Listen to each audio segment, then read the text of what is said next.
സന്തോഷത്തോടെ ജീവിച്ചുകൊണ്ടിരുന്ന ഒരു അമ്മയും മകനും. അമ്മയുടെ പേര് വിലാസിനി, മകൻ്റെ പേര് വിനു. വിലാസിനി വലിയൊരു വിഷ്ണുവായ ഭക്തയായിരുന്നു. ആ ഭക്തിശീലം ആ മകനിലും ഉണ്ടായിരുന്നു. പെട്ടെന്നായിരുന്നു മകൻ കൂട്ടുകെട്ടിൽ ചെന്ന് ചാടുന്നത്. കൂട്ടുകാരത്രയ്ക്കും നല്ലതല്ലായിരുന്നു. അവർ മദ്യം കഴിക്കുന്നവരായിരുന്നു. വിനുവും അവരുടെ കൂട്ടത്തിൽ ചേർന്ന് മദ്യപിക്കാൻ തുടങ്ങി. വീട്ടിലെ സമാധാനം നഷ്ടപ്പെട്ടു. സാമ്പത്തിക ബുദ്ധിമുട്ടുകൾ വന്നു ചേർന്നു. മകനെക്കുറിച്ചുള്ള ആവലാതിയിലായി ആ അമ്മ. തൻ്റെ മകൻ നേരെയാവാൻ വേണ്ടി എന്നും വിഷ്ണുമായോട് പ്രാർത്ഥിക്കുമായിരുന്നു. അവനിൽ പ്രത്യേകിച്ച് മാറ്റങ്ങളൊന്നും കണ്ടില്ല. ഓരോ ദിവസം കഴിയുന്തോറും അവൻ്റെ അവസ്ഥ മോശമായി കൊണ്ടേയിരുന്നു. ഇതെല്ലാം കണ്ടുകൊണ്ട് നിൽക്കുവാനുള്ള മനക്കെട്ടിയൊന്നും വിലാസിനി അമ്മയ്ക്കുണ്ടായിരുന്നില്ല.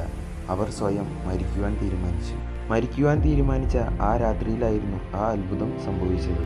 കയ്യിൽ പിടിച്ച വിഷക്കുപ്പിക്ക് നേരെ എവിടെ നിന്നോ ഒരു പൂവൻകോഴി പറന്നു വന്നു. കുപ്പി താഴെ വീണ് ഉടഞ്ഞു.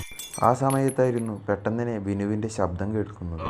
വിലാസിനി അമ്മ വിനുവിൻ്റെ അടുത്തേക്ക് ചെന്ന് നോക്കിയപ്പോൾ വിനു വായിൽ പത വന്ന് ബോധമില്ലാതെ താഴെ വീണ് കിടക്കുന്നു. വീടിൻ്റെ അടുത്തുള്ള ആളുകൾ ചേർന്ന് വിനുവിനെ വേഗം ഹോസ്പിറ്റലിൽ എത്തിച്ചു.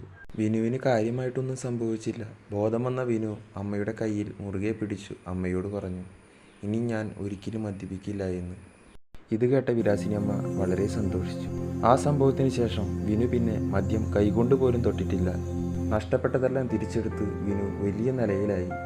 വിനുവിൻ്റെ മാറ്റങ്ങൾ കണ്ട് അതിശയപ്പെട്ടു പോയ കൂട്ടുകാരന്മാർ അവനോട് ചോദിച്ചു, നീ എങ്ങനെയാണ് ഇങ്ങനെ മാറിയതെന്ന്. അവന് പറയാനുള്ള ഒറ്റ ഉത്തരം ഇതായിരുന്നു, വിഷ്ണുമായ.